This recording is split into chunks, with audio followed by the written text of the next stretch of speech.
看着童话故事般的城堡，静香就想跟大雄去入住一晚，哪怕一次也此生无憾。大雄一听这话，那必须得去啊！尽管这城堡在国外，但蓝胖子出手那也只是一门之隔的事。真不把蓝胖子当外人，每次都是先斩后奏。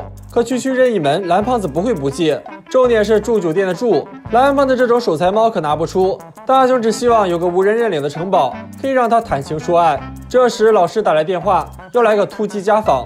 老师家访定没好事，而且老师还要跟老妈好好谈谈。老妈气得就想变一拳超人，大雄更是急得房间蹦迪。但蓝胖子只送了3个字：乖乖挨打。既然蓝胖子冷酷无情，大雄也只能油腻熊猫。两人决定断了老师的路。听说老师此行的目的地正是大雄家，老妈腰酸背痛腿抽筋也是随口就来。这种骗小孩的话，老师怎能被骗？第一局大雄败，蓝胖子只好拿出布景制造机，决定用它制造个视觉骗局。两人来到空地当基地，只要想着大雄家并按下按钮，神奇的事情就发生了。大雄家小楼平地起，但这只是个假象。大雄可不信道具效果这么差，可门后的世界尴尬无比。这种骗局怎能骗到教数学的老师？但门后还可以亡羊补牢，蓝胖子又制造出1楼的长廊，而且厕所门后还是纯天然。大雄也想小试身手，补上了客厅和去往2楼的楼梯。现在只要老师不乱动乱碰，就不会发现这个假房子。拉上窗帘，就要跟老师来一场心理战。老师来家访，大雄用任意门盛情相迎。可老师曾有被大雄用这门扔到外星球的悲惨经历，但这次直达的却是大雄家。老师刚准备进入房间，就差点被前来空地玩球的妹子破了局。老妈腰酸背痛腿抽筋的谎话再次搬出。老师表示借我厕所一用，我就可以等。可厕所门后是纯天然，蓝胖子只好以厕所维修为借口，将老师骗到了公园厕所以解人类3级。而老妈此时还在真家中傻乎乎的等老师。接着后的老师被请进客厅，被告知还需2小时才能见到老妈，这期间请不要乱动家具，希望可以用长时间等待让老师自动放弃。而大雄要趁这个时间在后山为静香打造一个属于2人的爱的城堡。后山正好有片大空地，大雄想象着城堡，空地上就出现了童话故事中的城堡。这么大的礼，静香一定会高兴，也只有为了静香，大雄才会如此上心。这劲头用到学习上，估计也不能家里蹲了。大雄出现在静香家，喊他来收货。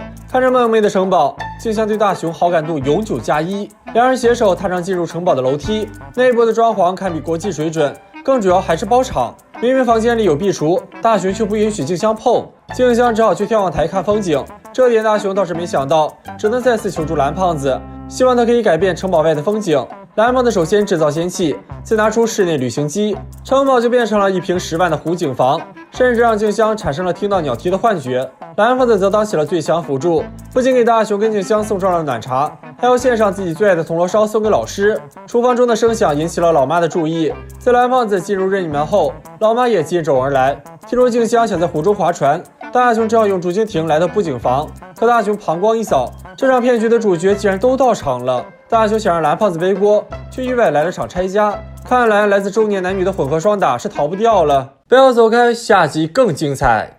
大雄好说歹说，跪求胖虎能够归还借走的漫画，可借胖虎东西那叫有去无回。不是大雄想追番，只是那本漫画的最后一页有不能说的秘密。大雄所画的奥特曼打怪兽，大雄这一害怕，就想起了曾经用过的透明眼药水，只要有了它，胖虎都可以踩在脚下，这问题不就迎刃而解了？大雄大手一摊，示意蓝胖子交出道具对抗胖虎。可今日蓝胖子命中犯桃花，忙着去约会，但自家娃又不能撒手不管。听说只是想借眼药水对抗胖虎，就借给了大雄。看着大雄滴了2滴，蓝胖子收回道具，就忙着去找相亲对象了。大雄则等着药效生效。蓝胖子总觉得哪里不对劲，但忙着约会也就没去深想。此时的大雄看着镜子，傻乎乎的认为只有自己能看到自己，别人都看不到。想找老妈求证，可老妈不在客厅，就连厨房也没有。可拖鞋明明还在家中，但当务之急还是去单挑胖虎。大雄走在街道上，却处处都是万人空巷。这种小概率事件让大雄碰上，大雄还以为是运气爆棚，都怀疑小镇众人全搬走了。这时传来奇怪声响，大雄还被空气撞翻在地。听着周围的怒吼声以及成仙的菜篮，大雄自我催眠，这不是真的。此时蓝胖子终于抵达未来，本来是奔着相亲来的，却被骗来定期保养，骗包装汉王也只能用相亲这招了。蓝胖子被无形拉走时，掉落了隐形眼药水。空无一人的公园中，大雄总觉得怪怪的，水龙头会自动打开，跷跷板会自动翘起，秋千会自动摇摆，这比撞鬼还刺激呢。再看到自走婴儿车以及谋害大雄的自行车，大雄破防了。远远看到小夫家着了，他用家走水必须吃瓜，可到了近处没有瓜吃，只有烧烤。大雄蹭着免费烧烤，还不忘把炭浇灭，直接喜提小夫的呲水枪。而这一切都被觉察到异样的多拉美尽收眼底。师兄不明白出了啥事儿，这就要从眼药水说起了。这并非隐身的眼药水，而是让自己看不到其他人的眼药水。一听说有瓜可吃，师兄立刻倒带重放起来。大雄当初来到客厅，其实客厅中坐着老爸，而老妈也在厨房中，只有大雄自己看不到而已。这波操作都给爸妈惊呆了。街道上有人，桥边也有人，万人空巷的假象只是大雄自己的误解。当时的怪声也是人为传出，当然也是被人撞倒，也不存在成线的菜篮。而公园并非空无一人，水龙头处有人喝水，跷跷板有人在玩，秋千有人在荡。而大雄的姿势真是老司机了，只怕要注孤生了。至于小夫家的烧烤，正主还没吃到法国进口烤肉，就被大雄蹭吃蹭喝，还不忘一桶水浇灭。这就是呲水枪的由来，真是家中有一老，胜似有一宝。大雄打着喷嚏，走在只有自己看不到人的街道上。大雄这才想起来找胖虎拿书的正事，可到了门口，大雄又感觉胖虎家像个困兽笼。虎妈正在擦鞋，大雄就自言自语打开了大门，虎妈都惊呆了。更惊的是，大雄竟然不跟自己打招呼。胖虎正在房间听成名曲，大雄一开门就是上万的魔法攻击，按钮一停就吐槽胖虎这个非专业歌手。拿起漫画，吃着胖虎的零食，再当面打开最后一页，胖虎气得都要炸了，却被大雄一口橡皮灰吹灭了怒火。本来可以安全离场，可吃货改不了贪吃，还把渣渣灰拍在了胖虎头上。胖虎这还怎么忍？先是背后下黑手，接着当头一重拳。此时蓝胖子才知道自己闯祸了，火急火燎返回现代，大雄已被吹成了吉娃娃。那么大雄是否意识到眼药水有异常呢？不要走开，下集更精彩。小伙伴们相信有火星人的存在吗？大雄跟小夫就此论题，差点连朋友都不做了。蓝胖子听说两人如此无聊，整个猫都惊呆了。可大雄并非信口开河，他手中可有着在火星拍到的人脸岩石照片，这绝非自然条件下可以天然形成的。但作为反方的小夫，证据也相当充分，那照片是 PS 的。刚才支持大雄的静香两人立刻选择无条件相信了小夫。大雄继续亮出证据，章鱼哥呀，章鱼哥，海绵宝宝难道还不算外星人吗？可小夫坚信火星上无生命。既然两人空口无凭，都认为自己才是正确的，蓝胖子决定带众人去趟火星寻找真相。可用任意门去，大雄嫌弃没有仪式感，只好换成宇宙郊游套装，这是未来小孩遨游宇宙的必备良品。想去宇宙，首先得有火箭，可火箭这么小，别说蓝胖子了，就连大雄都塞不下。可下一秒，随着阴影的变大，小火箭就变成了大火箭。众人纷纷登舱，做好各项安全准备后，蓝胖子拉动拉杆，头等舱倾斜90度。蓝胖子一声令下，随着倒计时的结束，火箭变成窜天猴，朝着宇宙进发。升空过程中相当颠簸，但当飞船进入宇宙后，终于平稳了下来。解开安全带，就能体验常人无法体验的太空失重。看着美丽的地球，小夫觉得大片必须配薯片。蓝胖子刚想阻止，可小夫下手更快，在失重的状态下，东西就会这样到处乱飞。大雄的教科书就派上了用场。蓝胖子拿出格化取物，硬生生从书中拽出了今天的口粮。大雄吃了一口，却嫌弃航空食品干巴巴的，但这是为了在失重状态下也不会乱飞而特别加工的。可胖虎三人却并不这样认为，虽然干燥，但却能吃出蛋糕的味道。静香更在太空吃到了地瓜，大雄跟着展示了一波饭来张口。可太空风景过于单一，所有人早看腻了。蓝胖子本想科普，也实属无奈，拉动拉杆，直接进行虫洞跳跃，来到了目的地火星。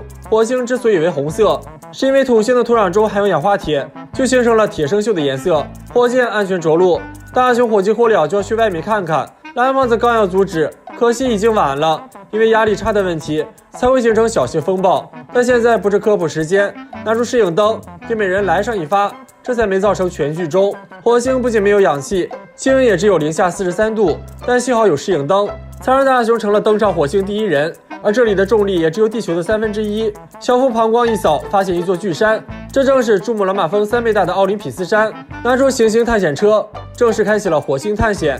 但这一幕却被某生命体看到，火星上也曾有着海洋，但那都是21亿年前的事情了。这更让大雄断定火星上有生命，理由必须配有小烧烤。拿出宇宙烤肉套装，在火星上吃起了烧烤。大雄给静香投食，可还没送到，就只剩签字了。而远处的神秘物体引起了众人注意，大雄断定这就是火星人的文明，但这其实是来自地球的火星探查机，虽已报废，却是人类的骄傲。返程的途中，大雄一个平地摔，竟有人体贴地送上了毛巾，大雄惊呆了，还让小伙伴们寻找，可再也不见火星人身影。就在众人争执不休时，远处传来了大惊喜，竟是覆盖整个火星的强烈风暴。众人嗷的一嗓子就跑，可两条腿始终跑不过风，眼看跑不过，蓝胖子只好拿出宇宙帐篷，希望可以用它挡住强烈风暴。可虎父二人却丢了，风暴中的虎父二人寸步难行，而小夫只是在风暴中多看了一眼，就发现了章鱼哥。在风暴停息，众人决定出发寻找虎夫，却是寻到带有胖虎味的臭鞋，